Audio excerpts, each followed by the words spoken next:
وفي خبر عاجل، الجزائر تشهد أكبر عملية استيراد للسيارات منذ 6 سنوات، ولكن ادعمونا بإعجاب لاستمرار هذه النوعية من الفيديوهات.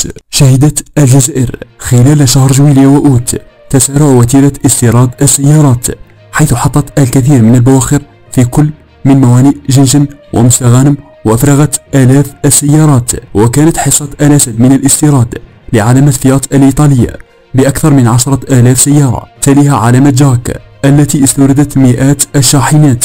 وفي هذا السياق أكدت جريدة الخبر أن ميناء جنجن استقبل وحده 16,000 سيارة من أصل 20,000 سيارة دخلت مؤخرا إلى الجزائر. وينتظر أن تشهد عملية استيراد السيارات خلال الأشهر القادمة تزايدا في وتيرة الاستيراد، حيث أعلنت علامة فيات عزمها استيراد 70,000 سيارة في سنة 2023، في حين أكدت علامة جاك استيراد أكثر من 20,000 سيارة. وستدخل أيضا سيارات جيلي إلى الجزائر شهر ديسمبر القادم، تليها كل من علامات شيري وأوبيل والتي تحصلت على رخص الاستيراد فعليا.